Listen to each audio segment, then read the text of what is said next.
Vamos começar com uma oração, né? Ave Maria, cheia de graça, o Senhor é convosco. Bendita sois vós entre as mulheres, bendito é o fruto do vosso ventre, Jesus. Santa Maria, Mãe de Deus, rogai por nós, pecadores, agora e na hora de nossa morte. Amém. Podemos sentar?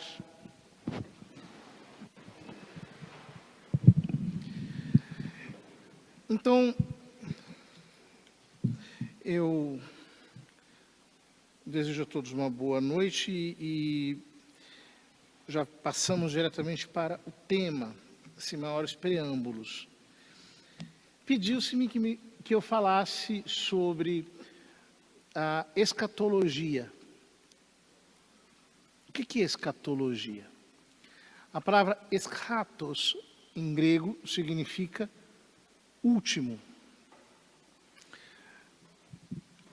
Ora, em latim, a palavra último se diz novíssimo.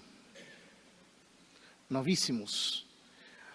Portanto, o estudo da escatologia é o estudo das realidades últimas. E por isso, a escatologia se divide em duas partes. A primeira parte, a chamada escatologia individual ou intermédia, da qual nós vamos nos ocupar hoje. E a segunda parte é a escatologia geral ou universal, também chamada de escatologia final, que é aquela que fala sobre o fim do mundo e os últimos acontecimentos da história. Ora, a escatologia intermédia, a individual, portanto, fala sobre os temas relativos à nossa morte. Morte, juízo, purgatório, inferno, paraíso. Então, basicamente, são esses os temas pelos quais nós vamos trafegar. Há muitas possibilidades de análise desses temas. Eu vou seguir uma perspectiva um pouquinho mais sistemática, quase escolástica, porque não nos interessa ficar aqui rastreando muito a formação histórica de uma doutrina, mas entender exatamente qual é a compreensão da Igreja acerca desses temas. Ora, a primeira coisa que é preciso dizer quando nós falamos sobre os novíssimos é que o estudo dos novíssimos não nasce apenas, digamos, de uma análise da Sagrada Escritura. Existem conceitos que são, por assim dizer, prévios àqueles que são revelados. Por exemplo, algumas pessoas dizem: a gente só deve crer naquilo que é verdade proclamada por ato infalível do magistério. Mas, por exemplo, nunca houve uma declaração infalível de que Deus existe. Por quê? Quer dizer, é absurdo pensar nesses termos. Eu já parto do princípio de que Deus existe para falar em fé. Do mesmo jeito, eu não tenho nenhuma declaração dogmática que diga que a alma existe. Por quê? Bom, se a alma não existe, então nós não temos de que falar. Vamos todos para casa. Não há assunto a ser tratado. Ora, quando eu digo que Deus existe, ou a alma existe, eu estou falando de certas verdades que são acessíveis à nossa própria experiência. Isso os antigos entendiam de uma maneira muito intuitiva, muito direta.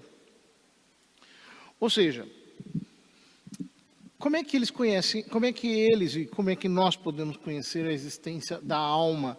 E como é que nós podemos falar da existência da alma enquanto imortal? É porque nós temos uma alma que é capaz de atos. E nós realizamos atos que em si mesmos são imateriais.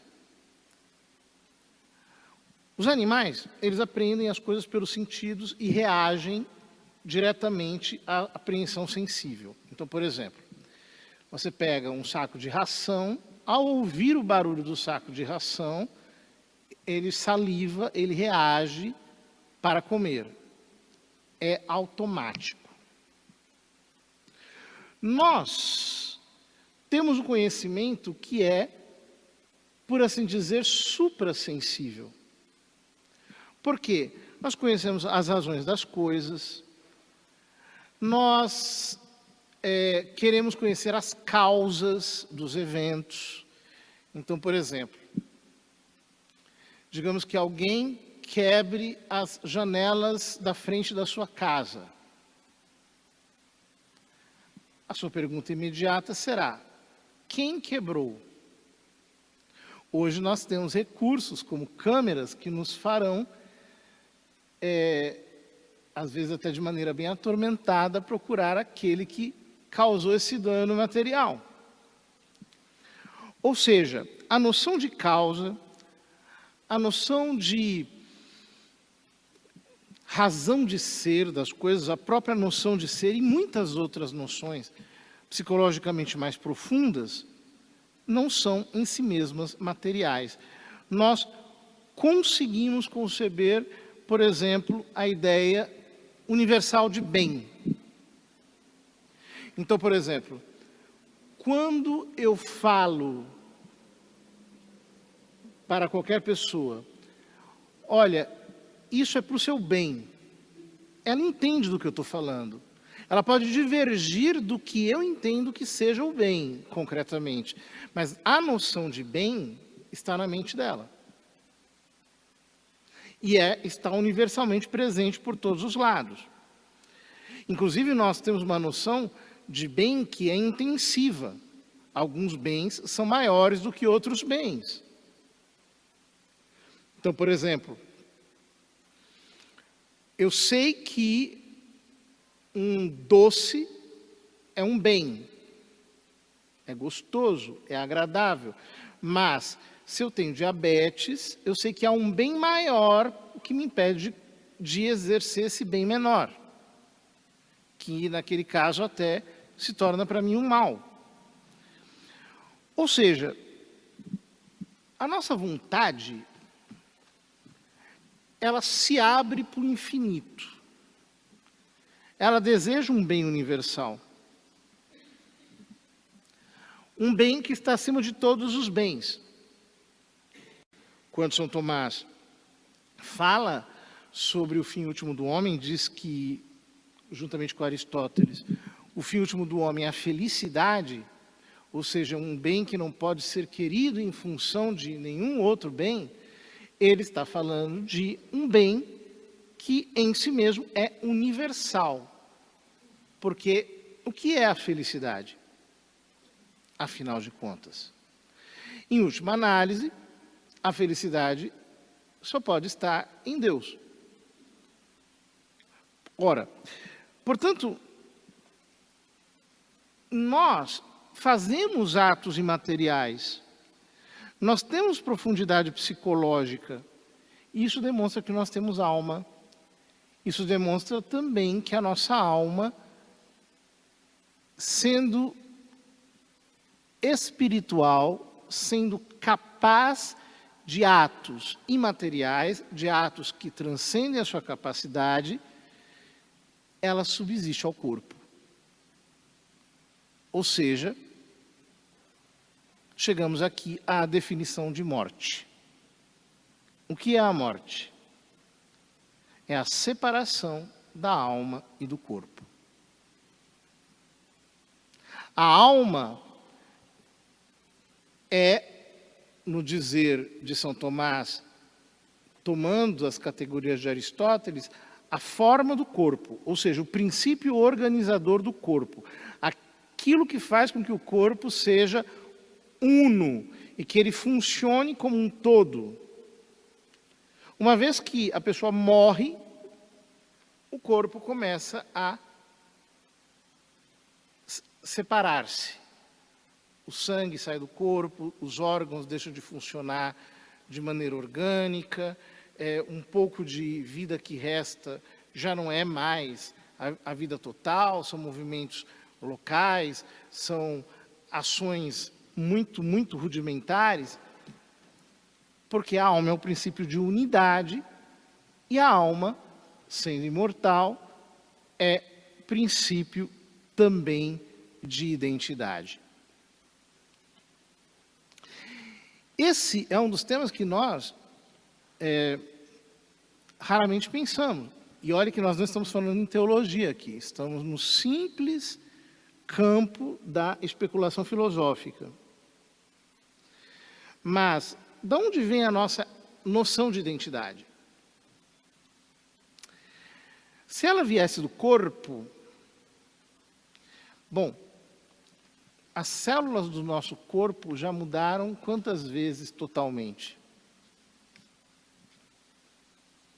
Então não vem do corpo. Se eu pego uma foto minha recém-nascido e uma foto minha agora, e coloco assim, uma ao lado da outra, não parecem ser a mesma pessoa. A noção de identidade vem da consciência? Também não. Porque quando eu estou em coma, ou quando eu estou dormindo, ou quando eu estou, por algum motivo, embriagado, sei lá, perdi a minha autorreferencialidade, eu continuo sendo eu. Portanto, existe algo que está mais embaixo, que é de onde provém a minha identidade, que não é físico e que não é um ato, como o ato da consciência. É algo mais profundo. É isso que nós chamamos de alma, aquilo que anima, aquilo que é princípio de unidade, princípio de identidade e também princípio de atividade. O que é? Qual é a diferença entre um ser animado e um ser inanimado? É que o ser animado se move a si mesmo, ele tem um movimento imanente. O ser inanimado só pode ser movido desde fora. Por isso, a vida nada mais é, metafisicamente falando, do que um movimento imanente,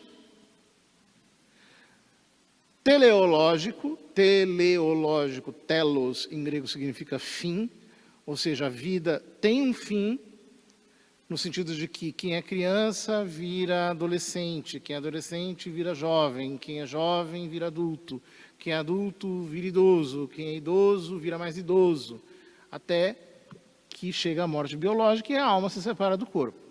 Então a vida é um movimento imanente, teleológico e contínuo, porque quando parar, a pessoa morre. Ora, então aqui nós começamos a entrar em tema teológico. O que acontece quando a pessoa morre? Isso não dá para conhecer pela razão. Isso tem que ser revelado por Deus. Jesus, por exemplo, conta a parábola do rico, opulento e do Lázaro. Ele diz, morreu o rico e foi enterrado, morreu Lázaro e foi para o seio de Abraão. Ou seja, está claro que existe um juízo que acontece na hora da morte. A gente chama a escatologia, inclusive, individual, de intermédia, por quê? Porque é a escatologia da alma separada, mas depois do juízo final, a igreja diz que nós receberemos de volta os nossos corpos. E por isso essa escatologia é dita final.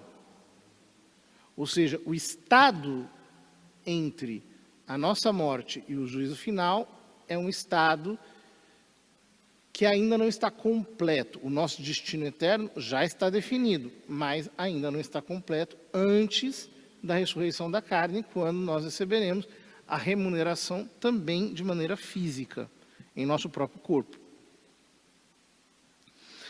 Ora, o que acontece quando a pessoa morre? A morte é, por assim dizer, quando a alma ganha forma final. Em outras palavras, é como se nós, com os nossos atos, estivéssemos nos moldando ao longo da vida e, na hora em que nós morremos, nós ganhamos a forma definitiva. Mais ou menos como um barro que vai sendo modelado pelo oleiro, quando ele é posto no forno, ele fixa a forma final.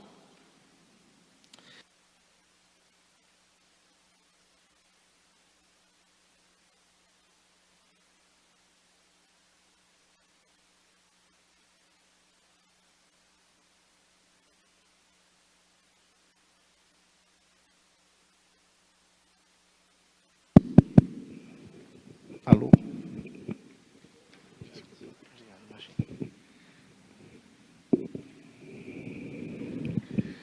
Então, o que acontece? Quando nós morremos, nós ganhamos a nossa forma final. A orientação fundamental da nossa vida é fechada ali. Isso é muito importante porque, vejam, a igreja sempre disse que a graça inicial não pode ser imerecida, não pode ser merecida, e a graça final também não pode ser merecida. Então, na prática, como é que isso funciona? Eu sou justificado pela graça, vivo a minha vida cristã tentando obedecer a Deus, e no final eu sou salvo pela graça. Porém, nesse intercurso da vida, nós estamos formando, por assim dizer, a nossa direção fundamental. E a igreja sempre nos ensinou que na hora da morte nós temos a batalha final. É o momento do tudo ou nada. É o momento em que a nossa eternidade vai ser determinada. E, portanto, é o momento das últimas tentações. Uma pessoa que passou a vida inteira sendo moldada pelo pecado e levando a fé de maneira pouco séria, não pode presumir que na hora final a sua escolha será, de alguma maneira, mantida e, portanto, que ele será salvo das últimas tentações. A graça final é imerecida. Porém, mesmo sendo imerecida, eu preciso ganhar as últimas tentações. Então, pensem, por exemplo, num homem, hipoteticamente, que ele seja muito mulherengo. E passou a vida inteira brincando com essa vontade, com esse desejo, de uma maneira um pouco irresponsável. Chega a hora da morte, vem uma tentação. E ele internamente pensa, ai, como isso era bom, ai, se eu pudesse. Morre, acabou. A forma final foi um ato oposto à lei divina, um ato contrário à caridade divina. Portanto, ele não vai ser salvo.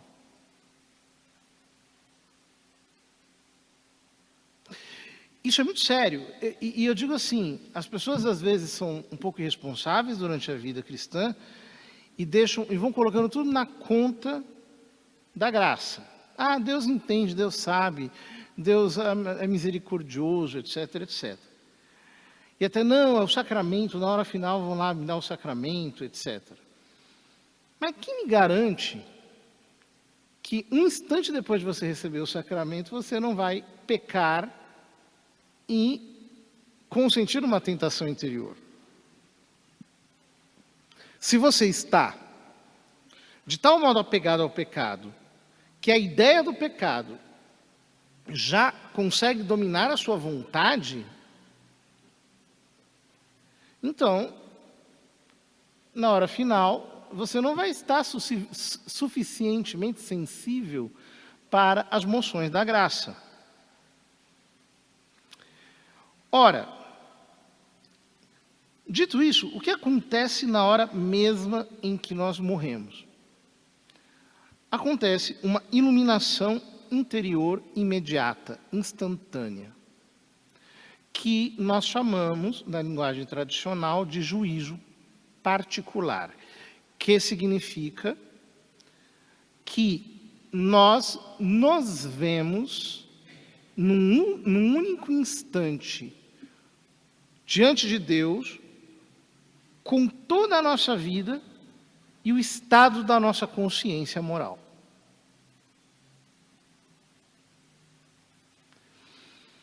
Isto é tenebroso pensar nisso, né? Por exemplo, uma pessoa que está de tal modo cheia, entranhada de pecados, né? Num instante, ela vê tudo e vê que a sua vida foi uma rejeição à graça. Não quis Deus ao longo da minha existência. Dei as costas para Ele. Não quero saber dele. Aqui já não haverá mais opção de escolha. Por isso que se diz juízo. Porque a forma final já está consumada. Eu apenas vou vê-la. A luz de Deus funcionará como um espelho no qual eu vou contemplar intuitivamente quem eu sou. A partir da minha forma final. Existem algumas pessoas que receberam iluminações de consciência repentinas. É um milagre que, vez ou outra, a graça de Deus opera. Mas elas não ficam nada bem com isso, não. Geralmente produzem grandes conversões depois disso, porque, por exemplo, uma pessoa que passa por uma EQM, experiência de quase morte. Geralmente, eles relatam essa iluminação interior da própria consciência. A Glória Polo, no livro dela, em que ela conta a experiência dela, no fundo ela está descrevendo isso. E aí ela se converteu, mas eu tenho vários testemunhos parecidos com esse. Né? Alguns um pouco mais simples, outros um pouco mais complexos, mais imaginativos, etc. Mas o juízo é instantâneo, acontece na hora mesma da nossa morte.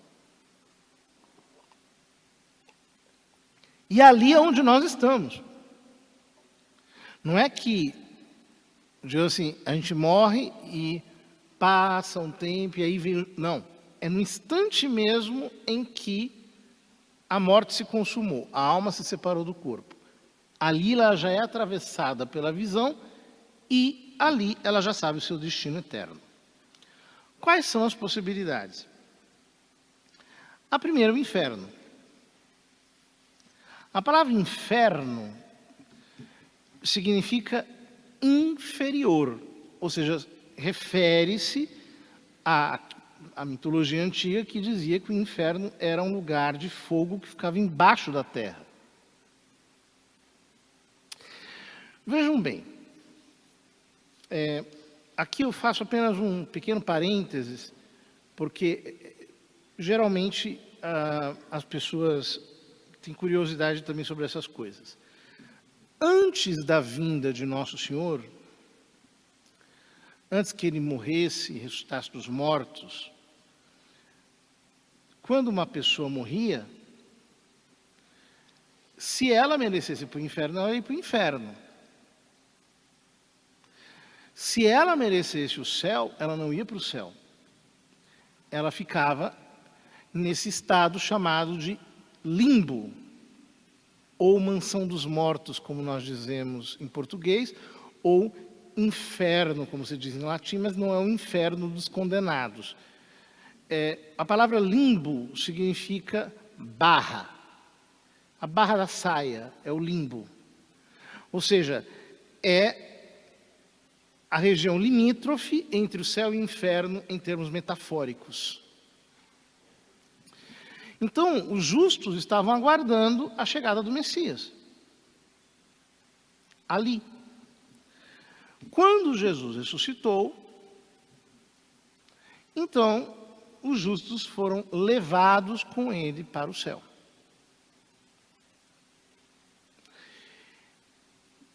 Basicamente é isso, né? Na doutrina cristã, depois se desenvolveu uma hipótese teológica, que é o limbo para as crianças que morreram sem batismo. Porque, no caso, essas crianças, elas não cometeram nenhum pecado pessoal, têm apenas o pecado original. Então, o pecado original merece a pena de dano, ou seja, a pessoa não pode ver a Deus face a face, mas não a pena de sentido, porque ela não é culpada, então ela não vai receber castigos físicos, ela só não vai ver Deus face a face. Então, o limbo das crianças é uma hipótese teológica, hoje um pouco, ela não foi abolida pela igreja, mas é uma hipótese menos considerada atualmente. Aonde ficariam as crianças que não foram batizadas. Portanto, não tem pecado, não vão ter pena de sentido, só a pena de dano, ou seja, a privação da visão eterna de Deus, e por isso estão num estado de felicidade natural, que não é sobrenatural, mas é o máximo de felicidade natural que se pode obter pela natureza humana. Ou seja, não é uma coisa também ruim em si mesma, né? Mas para os adultos não, porque os adultos são capazes de atos de fé e de caridade. Então se supõe que um adulto vai ou para o céu ou para o inferno, basicamente. O purgatório é uma passagem temporária, da qual nós falaremos depois. O inferno. Jesus fala do inferno como a guiena de fogo. O fogo eterno preparado para o diabo e para os seus anjos. No final de Mateus 25, a guiena de fogo, em Mateus capítulo 5, em Marcos capítulo 9, ele diz que o verme não morre e o fogo não se apaga. O verme não morre no sentido de que a consciência fica atormentada, sendo corroída eternamente, o fogo não se apaga. Ou seja, além da pena de dano, tem a pena de sentido. Ora, um argumento de razão que mostra a necessidade do inferno é que, se alguém recusou o bem universal, ele merece para si mesmo uma pena que é universal, portanto. Uma pena eterna. Aliás, eu acho que a existência do inferno, ela é até mais plausível e justificada do que a existência do céu olhando para o mundo. Por quê? Por exemplo, né? Vou dar um exemplo bem macabro. Certa vez uma senhora estava morrendo, a filha dela era intrigada com a mãe, e não quis visitar a mãe na hora da morte, a mãe chamando por ela, querendo pedir perdão, ela, não vou, não quero ver, não quero visitar, não quero saber. E eu insistindo, vai, por favor. Ela está morrendo, é sua mãe, poxa vida. Não quero, não vou. E quando a mãe morreu, ela me proibiu de rezar a missa de corpo presente pela mãe dela. Então é numa hora dessas que você vê que o inferno tem que existir. Porque uma pessoa negar a missa para sua própria mãe, isso é uma ruindade que não se justifica. E é um tipo de ruindade, um tipo de maldade, que se a pessoa não se arrepender, ela permanece. Aquilo merece uma pena eterna. Porque ela está dando as costas para o bem universal. Ela quer realmente o mal, pelo menos, de uma pessoa, que é a sua própria mãe. Então, quando a gente abre o noticiário, é um dos pensamentos que o inferno tem que existir, porque onde é que essa gente vai pagar? Ou seja, a misericórdia divina é oferecida para todos nós durante essa vida, mas, quando ela é recusada livremente, o homem se obstina no mal, ele não tem nenhum tipo de alternativa. Não há sentido. Ou seja, você passou a vida toda, pensa você, que é católico, que é cristão, para viver a lei de Deus, às vezes a gente tem que passar cada uma. Para você pagar lá as pessoas, às vezes até uma maracutá. Às vezes a gente é punido por ser honesto, porque quer fazer as coisas direito, porque não quer pagar uma propina, porque não quer ser corrompido. A gente passa por situações horríveis, muitas vezes para fazer o bem, para obedecer a Deus. Agora, eu vou chegar lá, no céu, do meu lado vai estar um fulano que ficou atolado no mal até o fim da vida e não se arrependeu? A hipótese que algumas pessoas dão, né, existem alguns teólogos que dizem isso, que na hora da morte há uma espécie de última chance. Vai nessa para você ver. Depois você conta para a gente no que deu. Ora, o inferno tem dois tipos de castigo. O primeiro é a chamada pena damni, pena de dano, ou seja, a perda de Deus. Nós não percebemos muito bem o que é isso, aqui. Porque para nós, muitas vezes, Deus é uma ideia muito abstrata. Mas, por exemplo,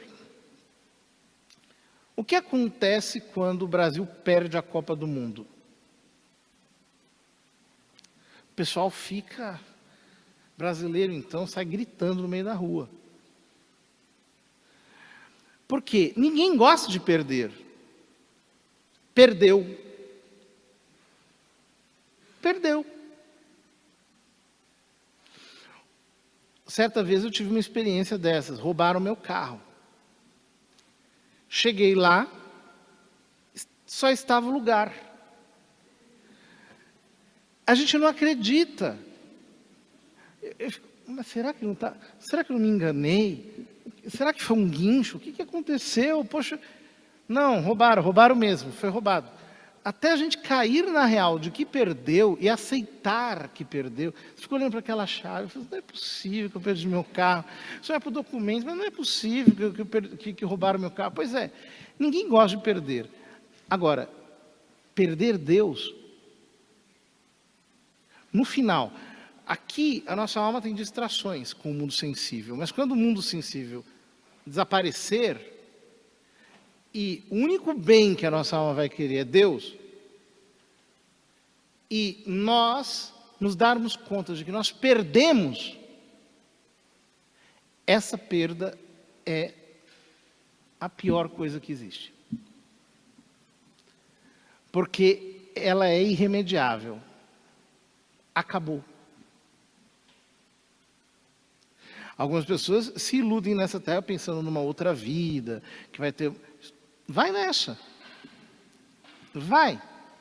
Para você ver onde você vai chegar. E, abaixo da pena de dano, há a pena de sentido. A pena de sentido é aquilo que nós chamamos dos sofrimentos do inferno. Então, o Santo Inácio de Loyola, nos seus exercícios espirituais, ele faz a gente meditar em cada um dos sofrimentos do inferno. No cheiro do inferno, no gosto do inferno, no tato do inferno. Aplicar aos 5 sentidos a ideia do inferno. Mas assim, pensem, só para não deixá-lo sem um exemplo, assim.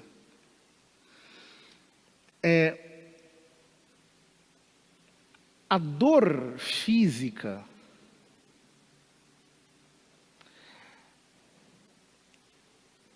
por exemplo, numa parte do nosso corpo. Imagine assim, você pega o seu dedo e coloque o seu dedo no chão e sobre o seu dedo coloquem o pão de açúcar do Rio de Janeiro, com todo o peso que o pão de açúcar tem. Talvez você morreria só com aquela dor. Tão terrível é a dor, mas é o seu dedo, é só uma parte do seu corpo, é o dedo só. Você preferia tirar aquele dedo do corpo do que ficar com o dedo ali, sofrendo aquela dor.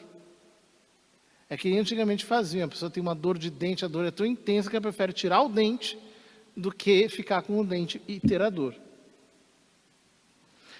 Ora,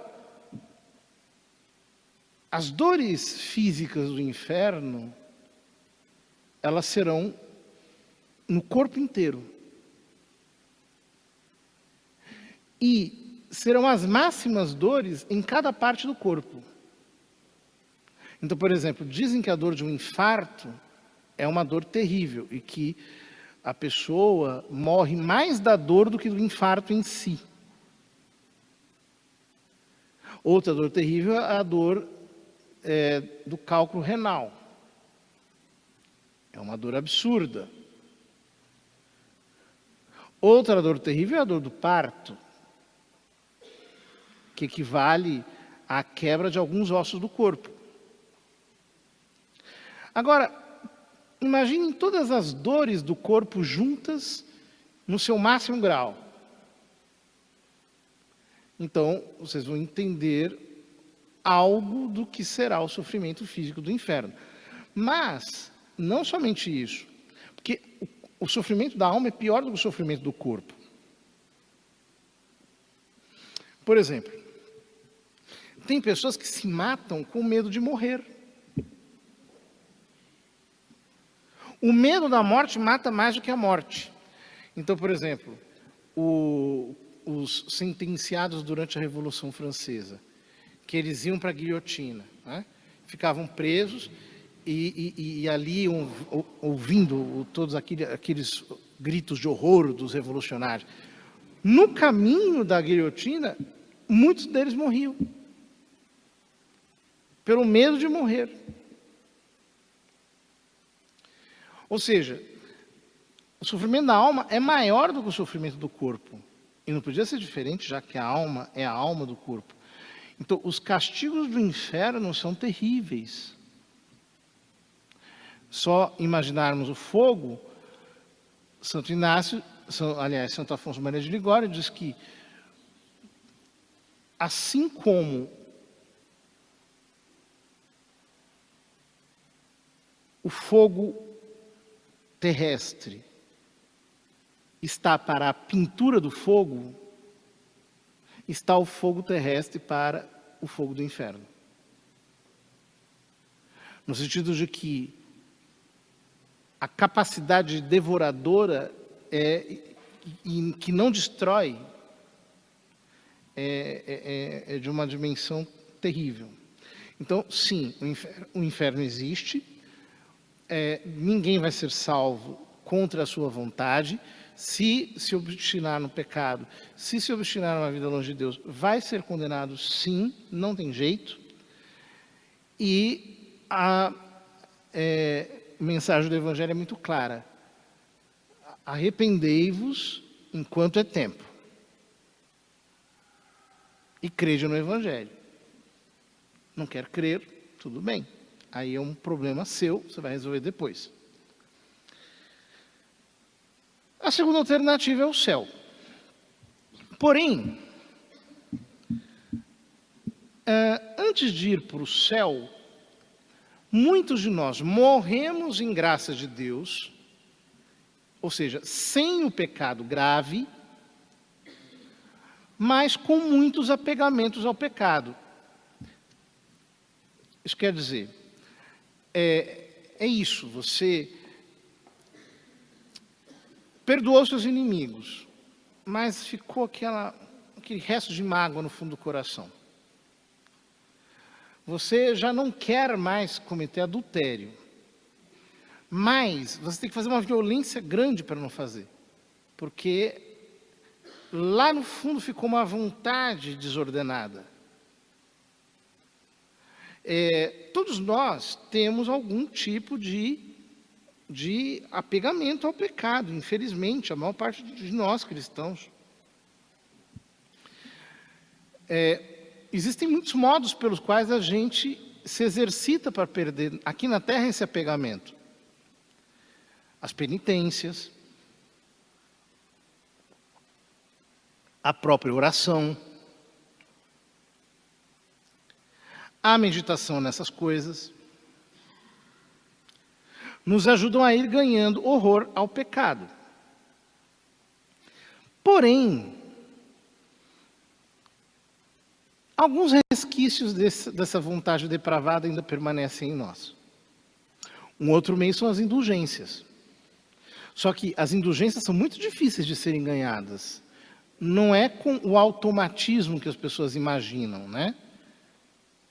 Para ganhar uma indulgência, você precisa não apenas estar em graça de Deus, mas você precisa ter se confessado, o que significa dizer que você tem que estar desapegado do pecado com a sua vontade atual, ou seja, muito direcionado para Deus.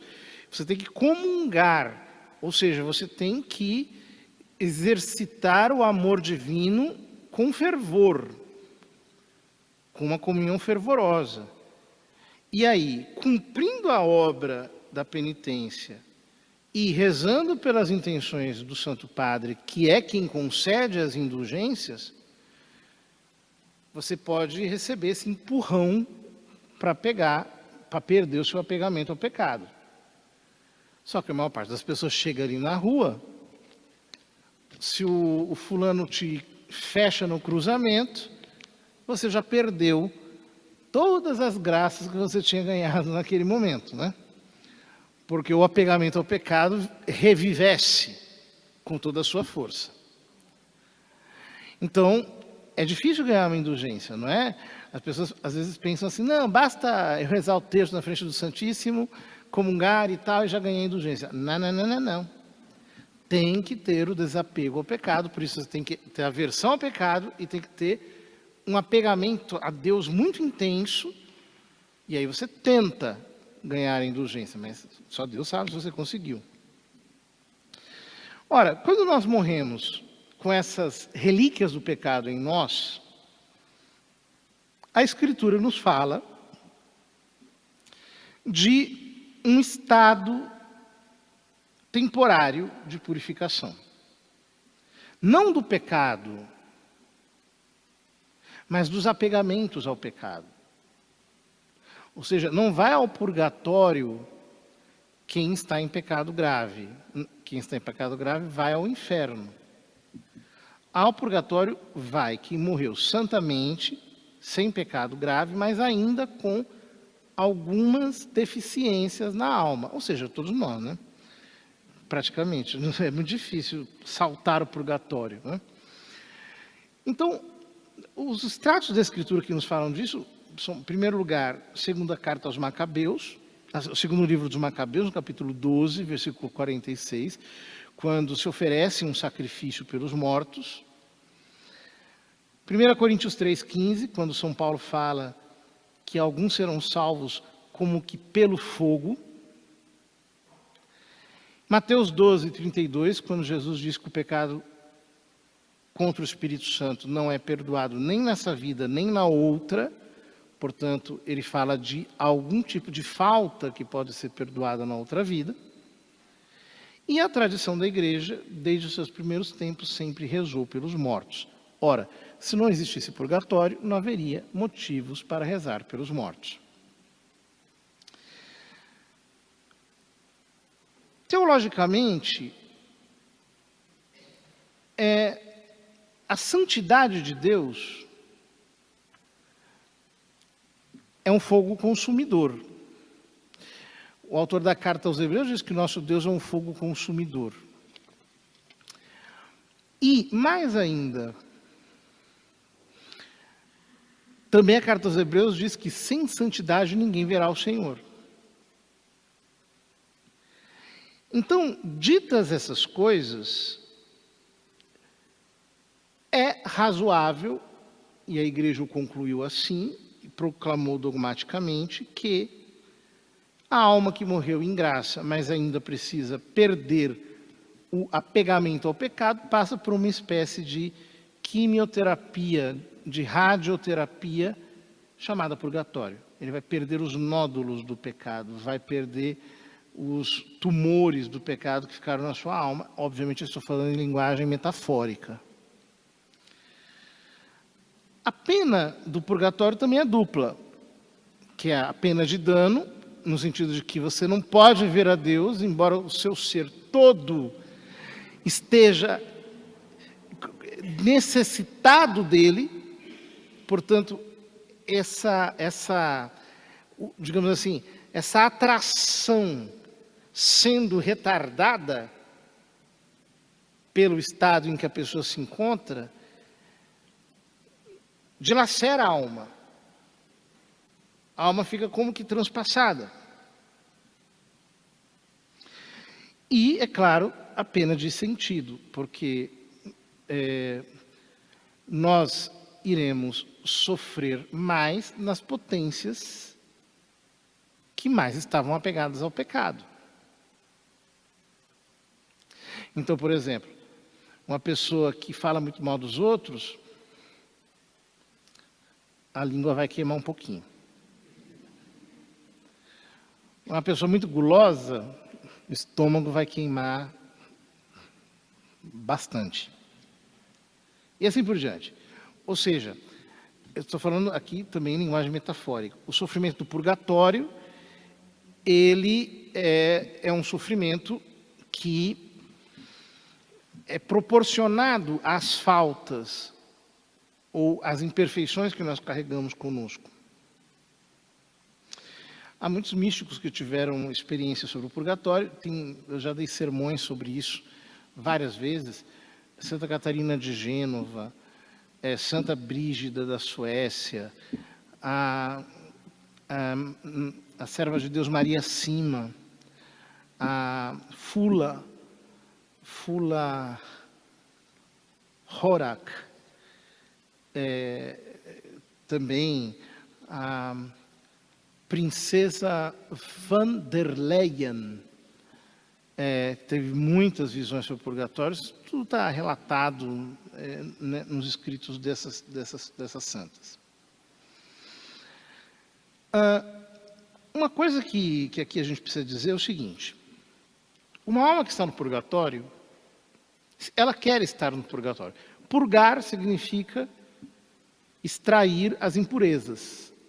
Então, purgatório é uma palavra elegante para dizer purgante. A pessoa vai expurgar as impurezas da alma. Ora, mas ela quer estar ali. É mais ou menos o seguinte: digamos que você esteja vestida de noiva para entrar no seu casamento, e aí passe um carro e te suje de lama. E ali ao lado da igreja tem uma lavanderia, em que ela vai dizer, olha, eu consigo tirar isso aqui, só que o seu casamento vai atrasar umas 2 horas. Pode ser? É evidente que você vai querer. É melhor atrasar o casamento 2 horas do que você casar com um vestido todo sujo. Então as almas do purgatório querem estar no purgatório e ao mesmo tempo querem sair de lá. Ora, a nossa oração pelas almas do purgatório é uma oração que nós chamamos de sufrágio. O que é sufrágio? É a junção de 2 palavras latinas, que são as palavras sub, fradium. Fradium, daí vem a palavra portuguesa fragor, grito. Ou seja, debaixo de grito. O que significa isso? Então, antigamente não existia urna eletrônica, nem urna de papel. Como é que eram eleitos os representantes do povo? Sob fradium, pelo grito. Vocês querem esse ou esse? Esse.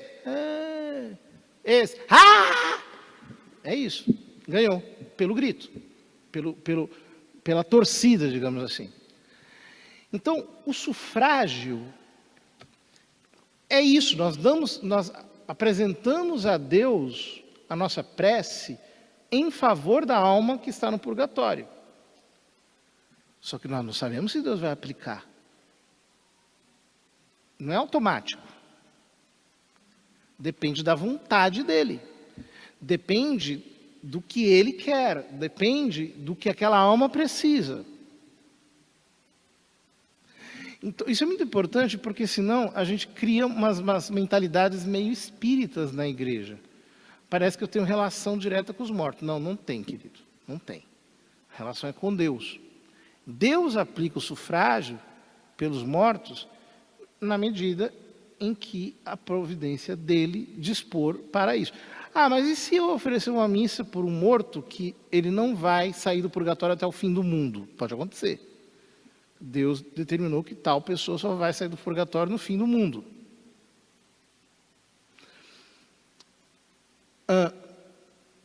A oração vai ser usada em favor de outra pessoa.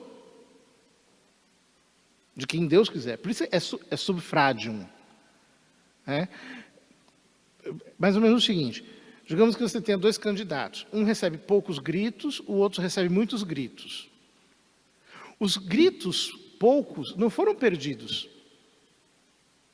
Por quê? Porque eles ajudaram a escolher quem tem mais gritos. Então o sufrágio sempre vai cooperar de algum modo. Então, é por isso que nós rezamos pelos defuntos e é muito importante rezar por eles. O céu. A existência do céu é onipresente na Escritura. João 17,3. Esta é a vida eterna, que todos te conheçam a ti, que te conheçam a ti. 1 Coríntios 13,12. Vê-lo-emos face a face. 1 João 3,12. Ser-lhe-emos semelhante, porque vê-lo-emos como ele é. Ou seja, o céu é a visão beatífica. É um conceito teológico que é a visão de Deus que traz beatitude, felicidade. É a visão que nos alegra. Nós somos um pouco... Para nós isso soa um pouco abstrato. Mas todos nós já devemos ter tido experiências de surpresas muito alegres. Por exemplo, digamos assim, que eu vou narrar uma coisa que aconteceu comigo. Quando eu fui a Köln, a Colônia, sabia que tinha a Catedral de Colônia, que é uma catedral gótica, antiga, respeitável, bonita, um monumento, etc. Só que eu só sabia isso, tinha visto alguma foto, alguma coisa assim. Quando eu saio do metrô e vejo à esquerda aquele colosso de catedral, aquilo me esmagou. É como se eu estivesse chegando na Jerusalém Celeste. Foi um negócio que eu fiquei absurdificado. Outra vez, eu tive uma experiência muito interessante. Eu estava no norte da Itália, fazendo uns dias de formação para sacerdotes, e tinha uma excursão lá, que era subir a pé um monte. Então a gente subia pelas costas do monte. Eles juravam que eu não ia chegar porque eu sou gordo, mas eu cheguei. Quando eu cheguei lá em cima e vi aquilo, o Alto Adige, as Dolomitas, eu fiquei completamente espantado. Então, vejam, por exemplo, você abre a porta de casa e é uma visita maravilhosa e que você não esperava.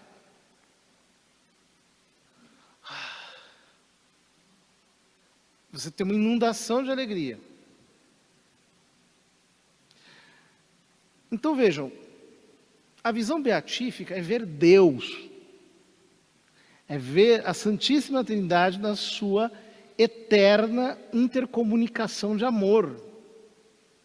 Nem um olho viu, nem um ouvido ouviu aquilo que Deus preparou para aqueles que o amam. É algo que excede a nossa capacidade de compreensão.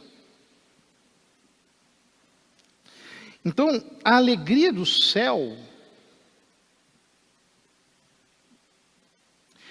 é uma alegria que não pode ser medida por nenhuma alegria que a gente teve aqui.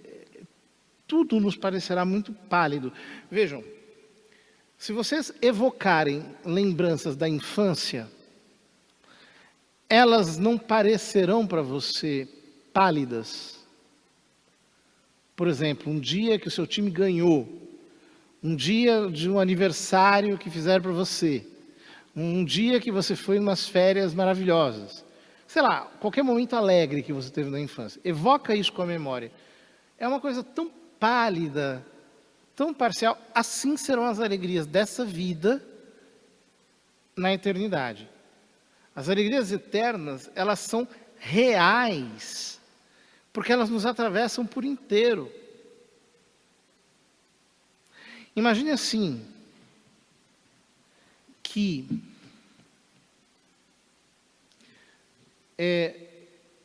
se abre uma portinha, você está num absoluto silêncio. E de repente, quando abre a portinha, você tira a venda dos seus olhos, você tem um estádio imenso, de uma multidão incontável.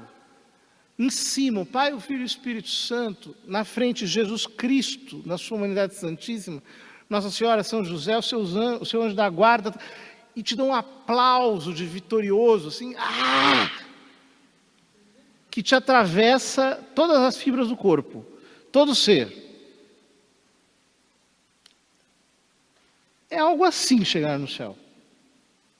Quer dizer, é um negócio que nós não conseguimos medir. E é uma alegria que não acaba, ou seja, ela é sempre nova. Ela é inesgotável. É uma alegria que ninguém pode nos tirar. Por exemplo, você tem um filho, né? Quando você pega o seu filho nos braços, é uma alegria imensa. Mas ele pode morrer. Por isso, a maternidade, a paternidade, é um momento de muita felicidade, mas ao mesmo tempo é um momento em que se instala um novo medo dentro de você e você nunca mais terá paz para o resto da sua vida. com medo daquela criança, daquele filho, morrer, acontecer qualquer coisa de ruim com ele. Ele nunca mais vai ter um sono perfeito na sua cabeça. Ah, mas ele casou, está morando na Noruega. Está tudo bem, não tem bandido lá. Nunca mais você vai ter paz na sua vida. Porque esse bem pode te ser tirado a qualquer momento. Imagine um bem incomensurável que nunca será tirado. Ora, essas coisas todas nos fazem desejar a vida eterna, desejar o céu. Mas, ao mesmo tempo, sem aquele bom mocismo que nos faz achar assim, porque eu sou do bem, eu vou para o céu. Não é isso. Eu vou para o céu porque Deus se fez homem e morreu na cruz no meu lugar. Eu creio nele e procuro viver de acordo com os mandamentos dele. E pela graça dele eu sei que eu posso. Eu espero ir para a vida eterna. Mas não é porque eu sou do bem, eu sou bonzinho, logo tem um lugar reservado para... não tem nada reservado. Só está reservado mesmo se o seu nome estiver no livro da vida, ou seja, se você viver uma vida santamente, se você com a sua vida contar a vida do Cordeiro, a vida de Cristo. Esse é o único meio de assegurar um pouco mais a salvação. Não é à toa que quantas vezes durante o dia nós dizemos: rogai por nós pecadores agora e na hora da nossa morte. Porque são os dois únicos momentos dos quais nós temos certeza. Agora e a hora da nossa morte. Os dois momentos mais importantes são agora e na hora da nossa morte. Então, nós estamos pedindo para Deus a graça de morrer bem, pela intercessão da Nossa Senhora, várias vezes durante o dia. E olha, continuem pedindo, porque nós precisamos. Antigamente o pessoal tinha um versinho que dizia: ó Virgem Santíssima, vós não permitais que eu viva nem morra em culpas mortais. Em culpas mortais não hei de morrer, que a Virgem Santíssima me há de valer. Me há de valer com a sua intercessão, ó Virgem Santíssima, tem de nós compaixão. Eram versinhos ditos pelas velhinhas, mas quanta sabedoria encerram em si mesmos. Agora vamos abrir para perguntas.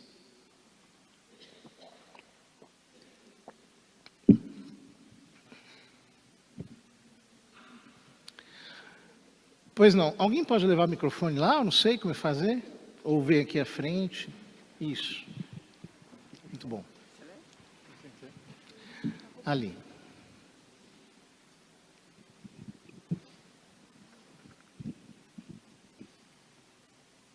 Obrigada.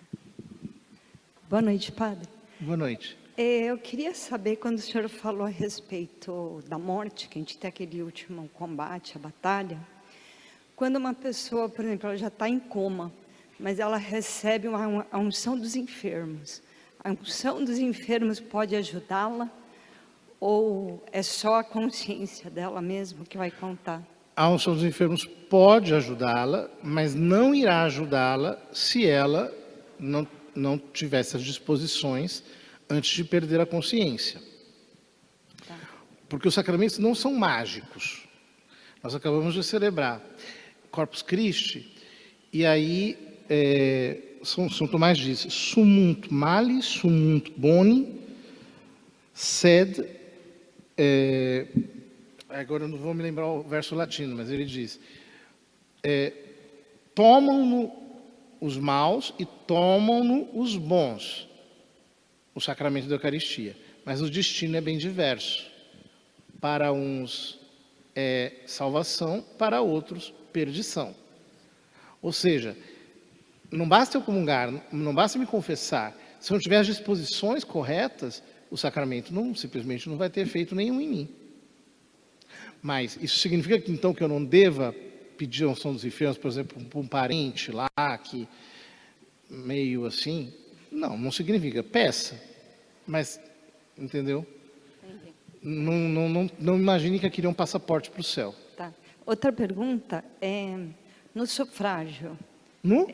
Sufrágio, quando a gente reza para as almas que estão no purgatório, né? é aquela alma que vai ter que ficar até o fim do mundo, até, né? Quando a gente reza por ela, eu entendi que, tudo bem, vai ser usado, sempre alguma alma vai se beneficiar. Mas por aquela alma que você está pedindo, aquela intenção, pode amenizar o sofrimento dela no purgatório? Não.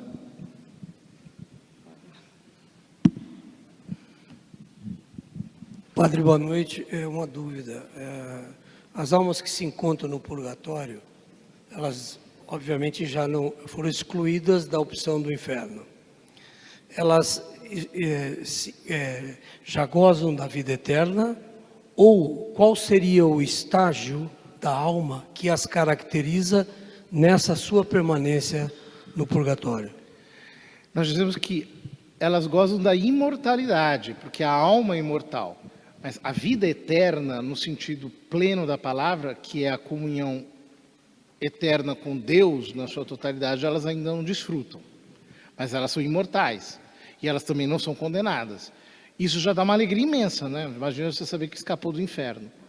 Então, já é uma alegria, tem gente aqui, já é uma alegria incomensurável.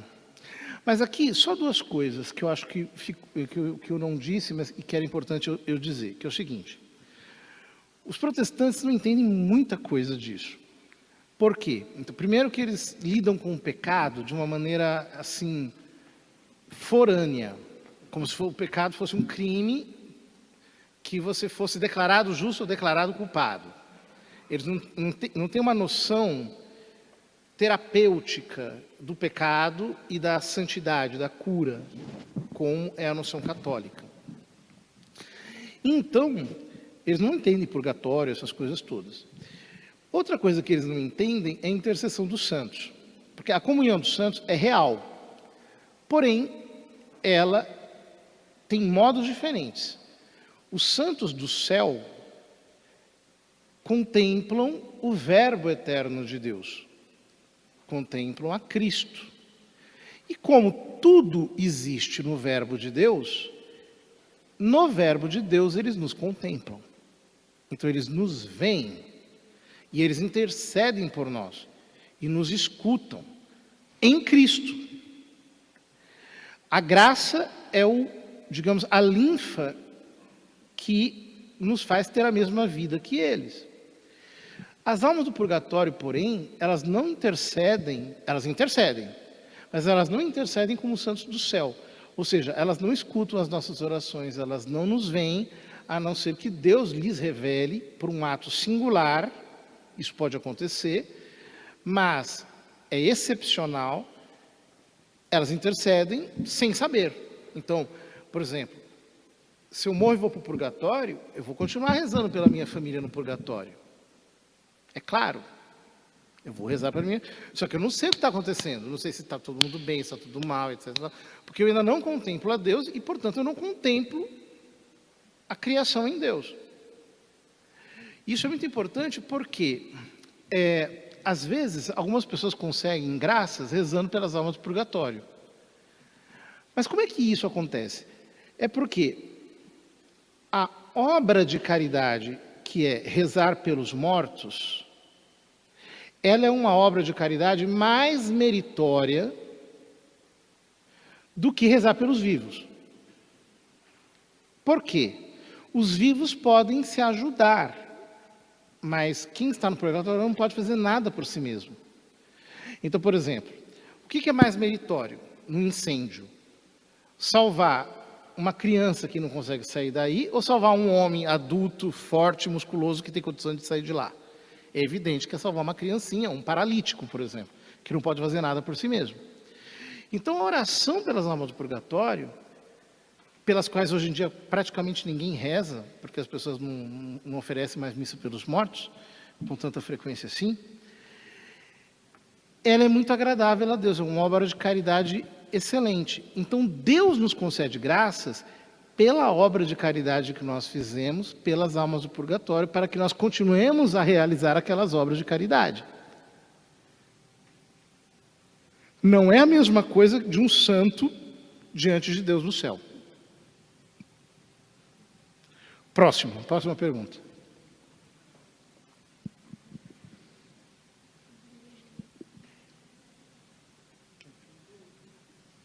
Aqui, olha, ela foi primeiro aqui. Isto. Oi, padre. Quando uma pessoa ela é distante de Deus na vida, né, cheia do pecado, e no final da vida ela fica doente, passa assim situações bem difíceis. É uma forma de Deus dar uma segunda chance para ela rever a vida dela ou até mesmo ajudar a salvar outras pessoas ao seu entorno que possa ter uma vida similar e aprender com isso? Pode ser, mas não é que é sempre. Por quê? Veja bem, só Deus nos conhece por dentro.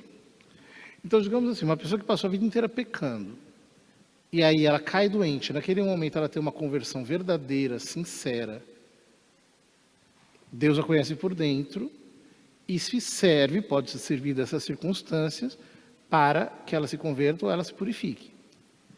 Porém, há pessoas que elas não fazem mais o pecado, numa situação de doença, etc., porque não podem.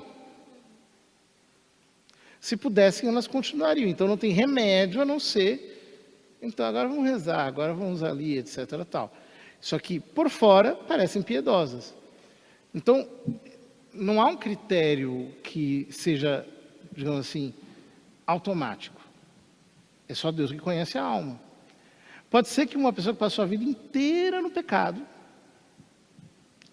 mas que a vida inteira teve uma mãe que rezava por ela, pela salvação da alma dela, e, digamos assim, uma avó que lá na infância falou assim: meu filho, olha, aconteça o que acontecer, não deixe de rezar 3 Ave Marias antes de você dormir. E peça a Nossa Senhora a salvação. Peça. Então, às vezes, uma coisa dessas decide a eternidade de uma pessoa.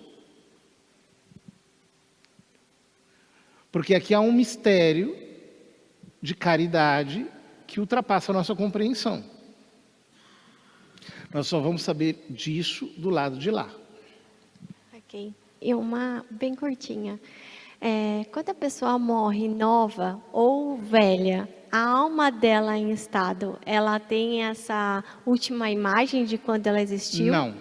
Todas morrem na idade, todas adquirem a idade adulta, que é a perfeição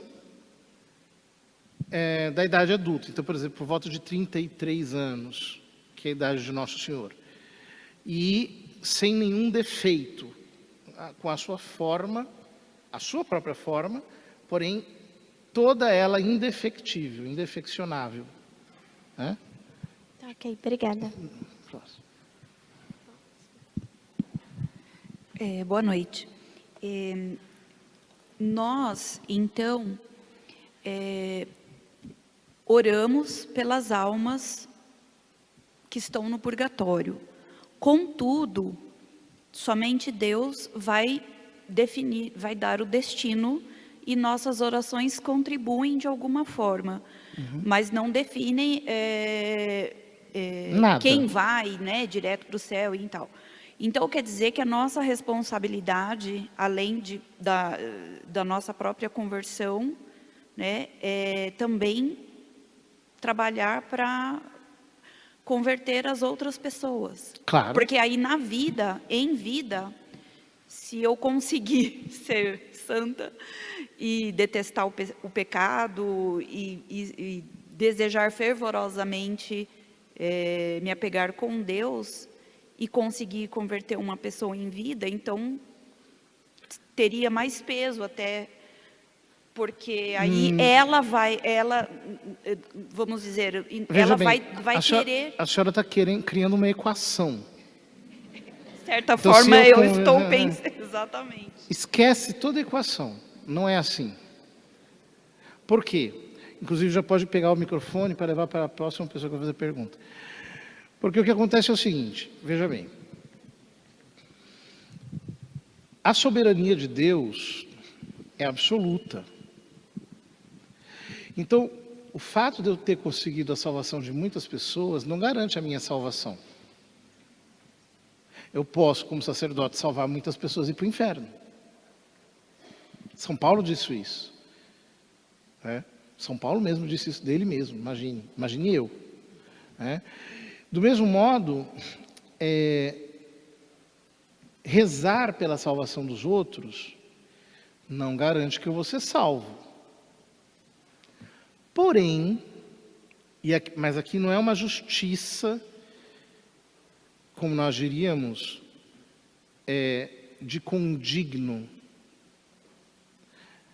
É uma linguagem teológica, né? Não é uma justiça estrita. Uma pessoa que fez muitos sufrágios pelas almas do purgatório em vida, depois da sua morte, se ela for ao purgatório, de certo, Deus aplicará muitos sufrágios em seu favor.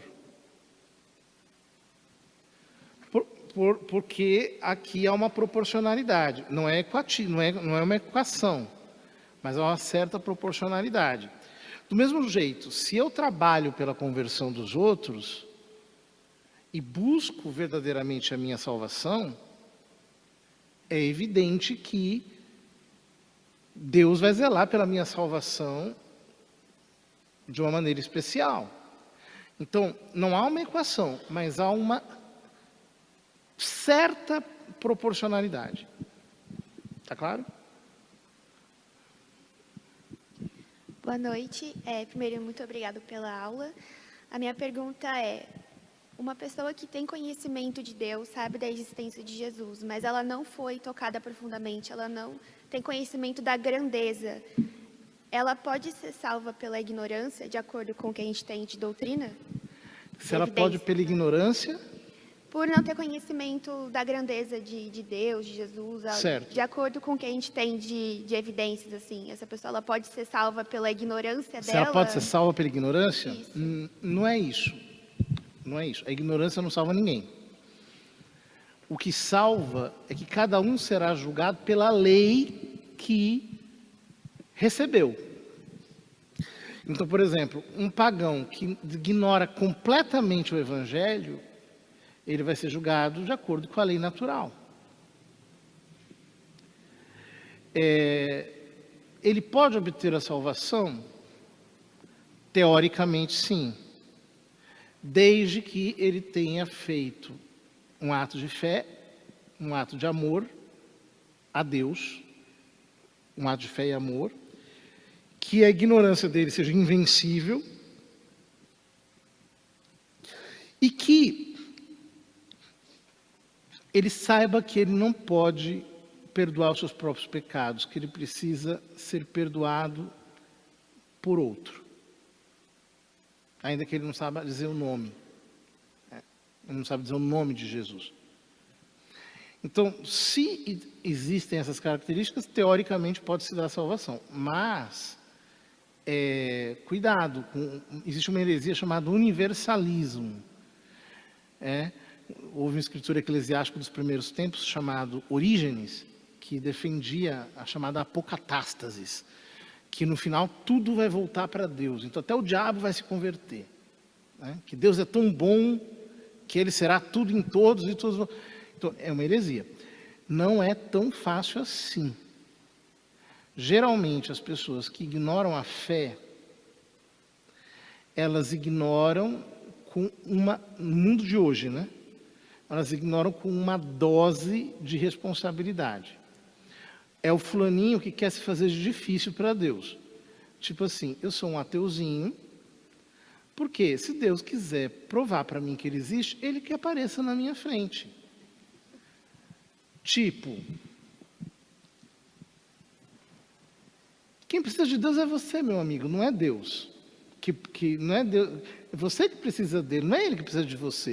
Então você está colocando para ele uma condição, como se você fosse o gostosão do universo, para o universo inteiro. Agora, Deus, desce do seu trono e vem falar comigo.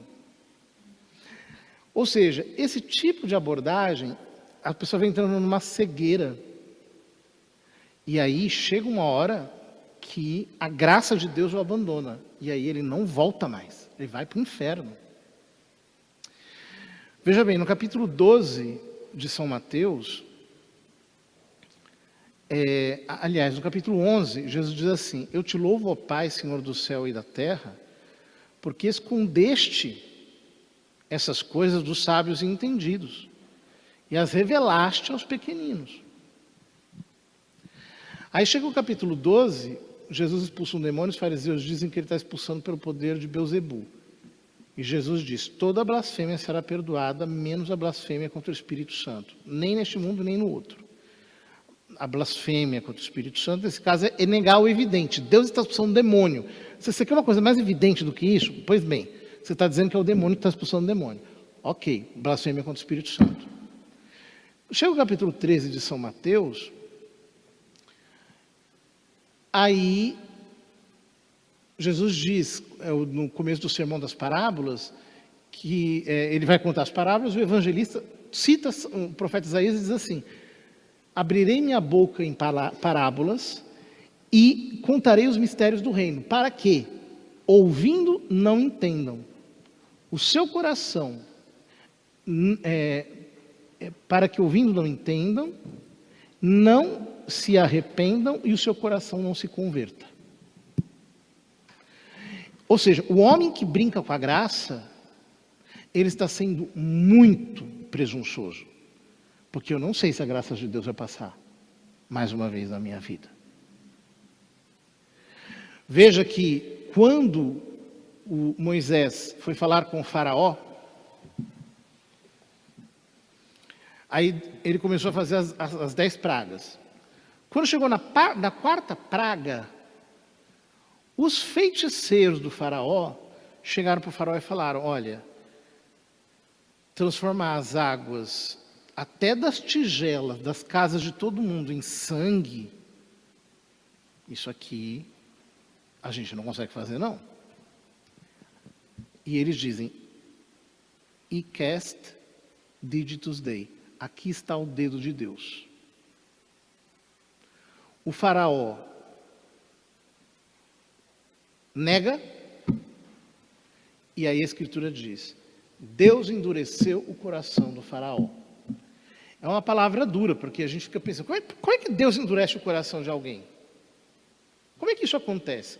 Pois é, o mesmo sol que derrete o gelo, endurece o barro. O mesmo milagre que leva um à conversão, porque ele teme e treme, leva o outro à obstinação e ao pecado contra o Espírito Santo, porque ele se obstina, se torna cego e para ele já não há mais volta. Existe isso. Então nós não devemos brincar com a ignorância, não devemos brincar com o temor de Deus. As pessoas que não creem em Deus e que ficam aí pecando, achando que nós somos idiotas, os cristãos são idiotas, né? Estamos lá, indo para a igreja, etc, tal, zombam de nós, etc. Salmo 2 diz: ri-se deles o que mora lá nos céus, zomba deles o Senhor onipotente. Imagina o que será escutar a gargalhada de Deus na cara dos condenados. A gente se chateia com uma pessoa olhando feio para a nossa cara. Agora, imagine Deus, que é a própria bondade, que é o próprio amor. Segundo o final do capítulo 25 do Evangelho de São Mateus, ele vai virar para o lado e vai dizer: ide malditos por fogo eterno. Já pensaram o que é isso? O que é que escutar da boca de Deus uma sentença dessa? Ide malditos por fogo eterno preparado para Satanás e os seus anjos. Pense assim, você está na Praça de São Pedro, está passando o Papa, saudando todo mundo, abençoando, pegando criancinhas, etc. Quando chega na tua frente, para o papamóvel, ele vira para você com um olhar de ira e diz: saia daqui, vai para o fogo eterno, maldito. O que você sentiria? Isto é uma pálida ideia do que será receber a sentença da condenação eterna. O homem brinca, o diabo não, e Deus também não. Há 2 eternidades na nossa frente, ou uma eternidade com Deus no céu, ou uma eternidade com o demônio no inferno. Somos nós que temos que aqui escolher o lado em que nós estamos. Não há neutralidade e não existem 50 tons de cinza. Então, se o fulano está se fazendo de gostoso, está querendo, não, mas eu faço a caridade, eu faço bem para os outros. Então você está achando que você vai se salvar. Entendi. Você não precisa de um cordeiro de Deus que tire o teu pecado. Entendi. Vai nessa. O teu dia vai chegar. Então é muito sério isso. Estudar e meditar nessas coisas traz à nossa alma humildade, contrição e um desejo sincero de amar mais a Deus. Tem mais alguém que queria, né? Uma dúvida que surgiu em uma conversa entre amigas. Nós sabemos que nós temos que rezar pelas almas do purgatório, mas existe a possibilidade das almas do purgatório rezarem por nós? Eu já falei, elas rezam. Fiquei em dúvida se realmente era isso mesmo. Elas rezam, mas sem saber. Para onde vai, ok.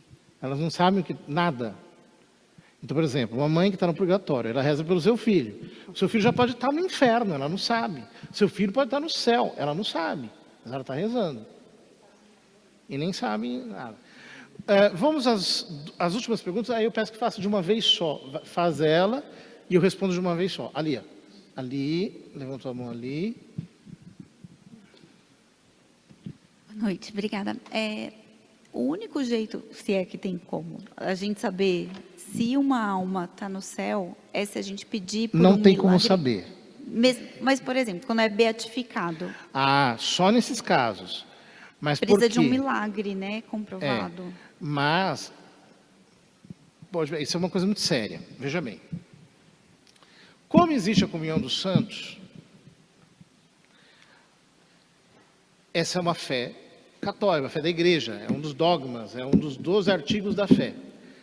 Se a igreja não tivesse como dizer com certeza quem está no céu, nós não poderíamos rezar aos santos. Então, uma consequência lógica do dogma da comunhão dos santos. Só que, quem promove um processo de canonização não é o homem, é Deus. Como é que isso acontece? Olha, vamos pegar o caso de Santa Teresinha. Santa Teresinha é uma santaça. Mas quando ela morreu, as irmãs do Carmelo achavam que ela era uma coitada. Ninguém dava bola para ela. O que acontece? As pessoas vão lá e morrer essa menina, meu Deus. Um instinto sobrenatural é despertado nas pessoas para rezarem para aquela menina que morreu. Elas começam a receber graças. Vai acontecendo, vai explodindo aqui, acolá. A fama de santidade vai se espalhando. E aí, espalhando-se a fama de santidade, aí vão estudar a vida da pessoa, vão ver, nossa, ela fez isso, nossa, ela disse aquilo, ela escreveu aquilo outro, meu Deus, que coisa é essa, etc. Começa-se o processo. O processo é um juízo humano. A igreja reconhece que houve virtudes heróicas. E Deus confirma o processo com 2 milagres estrondosos, que são milagres realmente grandes, que não tem como haver explicação humana. Ou seja, quem promove uma causa de beatificação é Deus.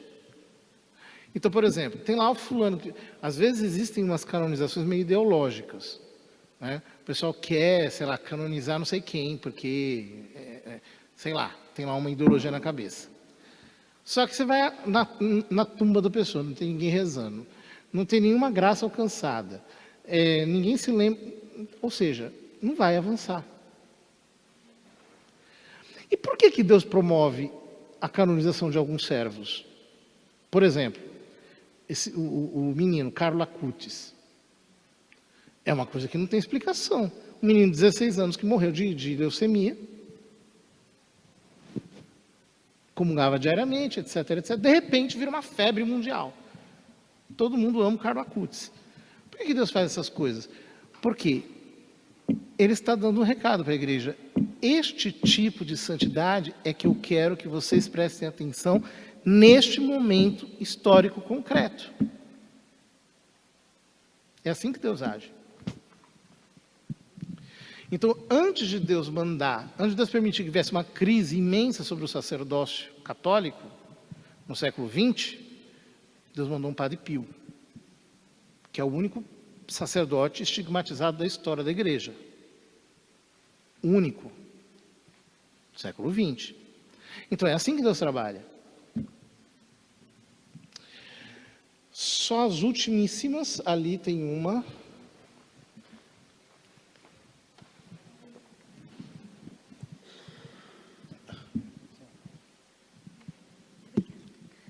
Muito obrigada pela sua aula. O senhor falou sobre os méritos. Uma dúvida é, quando a pessoa ela é consagrada a Nossa Senhora, você poderia fazer uma distinção sobre como funcionariam, por exemplo, os méritos da pessoa, o sufrágio, os próprios pecados, etc. Certo. Quando a pessoa faz a consagração segundo o método de São Luís Maria Grignon Montfort, a pessoa aliena todos, existe uma parte dos nossos méritos, das indulgências, etc., que é alienável. Isso que é alienável, nós entregamos para Nossa Senhora. Qual que é o risco? É que a gente pega um purgatório muito grande. E qual que é a sabedoria? Eu disse agora há pouco, a gente ganha uma indulgência aqui e perde ali. Quando você entregou para Nossa Senhora, está no banco, entendeu? Então, ela interceda por mim, porque eu já sei que se for por mim eu estou perdido. Por isso que a consagração, segundo o método de São Luís Maria, ela deveria ser um ato de confiança total nela, em que eu deposito tudo nas mãos dela, que já não tem mais nenhuma esperança em mim, e eu coloco toda a minha esperança em que ela intervenha, em que ela me socorra, e que ela venha em meu favor. E ela vem. Terminou? Tem aqui uma e tem aí outra. Tá.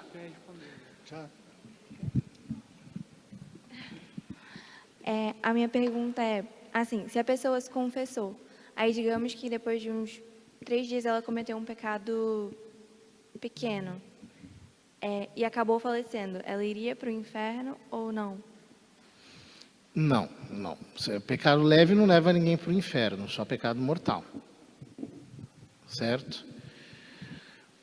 Agora vocês vejam a graça que é você ter o sacramento da confissão. Porque, veja bem, se você não tivesse o sacramento da confissão, o perdão seria lhe dado na medida do seu arrependimento, que é sempre imperfeito. A prova está em que a gente recai nos mesmos pecados. Então, o sacramento da confissão, porque é um sacramento, ele sana as imperfeições do nosso arrependimento e nos concede um perdão perfeito. É por isso que não dá para viver sem a confissão. E é por isso que, quando a igreja diz assim que fora da igreja católica não há salvação, o que ela está querendo dizer é o seguinte, é que aqui estão todos os meios mesmos pelos quais você está realmente em condições de ir para o céu. Você tem um sacramento legitimamente celebrado. Então, sei lá, eu pequei gravemente, eu vou me confessar, ainda que o meu arrependimento seja uma porcariazinha assim. Deus vai me conceder um perdão perfeito. Mas é claro, eu não posso abusar do sacramento. Então, por exemplo, tem gente que é assim, se masturba. Segunda, terça, quarta, quinta, sexta, sábado, domingo vem, confessa. Aí se masturba. Domingo à noite, segunda, terça, quarta, quinta, sexta, sábado. Aí domingo vem, aí está abusando do sacramento. Quer dizer, a pessoa não quer, ela não está lutando contra o pecado. Ela está usando o sacramento como uma espécie de pedágio para poder comungar. Aí não vale. Então, desde que não seja assim, a confissão para nós, é uma verdadeira tábua de salvação. Terminamos? Terminamos. Tem aqui, ela quer fazer uma pergunta. Ah, meu pai. Ô, Jesus.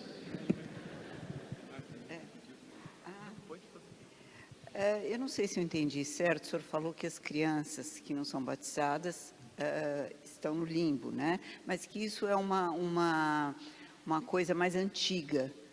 Foi isso que o senhor falou? Eu disse que é uma hipótese teológica que não foi totalmente descartada pela igreja, mas é uma hipótese teológica mais antiga.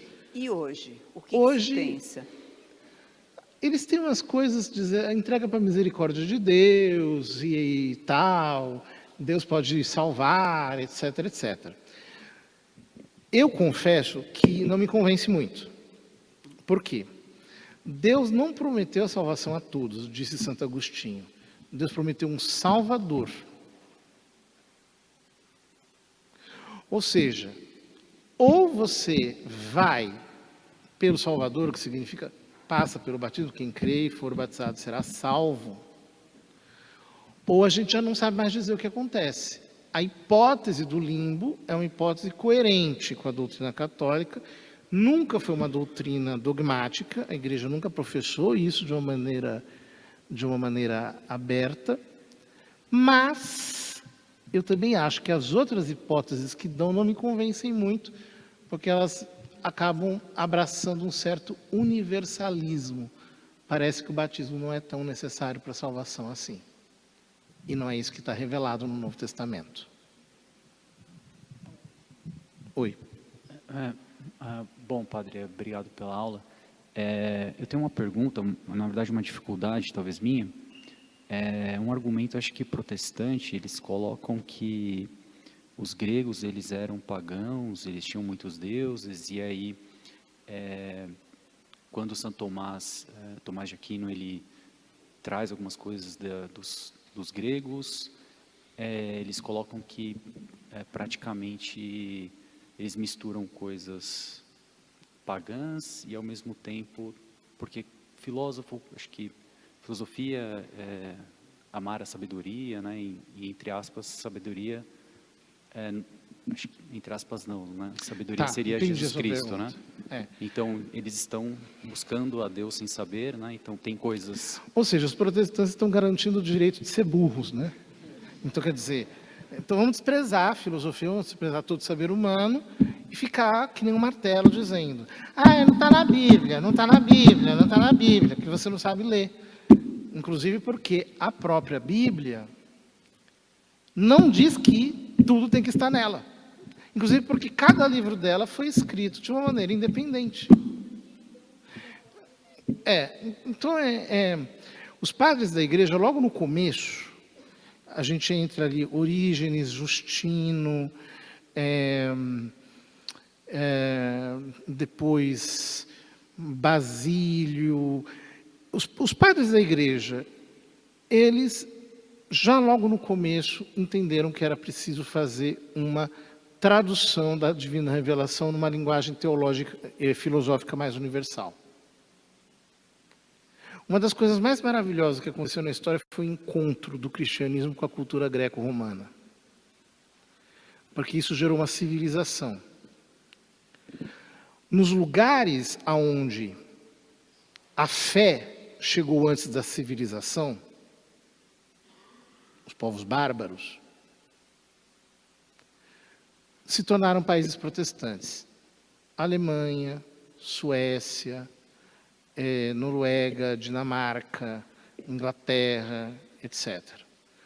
Aonde o evangelho chegou junto com a civilização, os países são católicos até hoje. Isso significa alguma coisa. O catolicismo é uma religião muito racional. A fé católica é um edifício com fundamentos e com uma arquitetura, com uma engenharia assim extraordinária. O resto é só patina. Eles ficam patinando.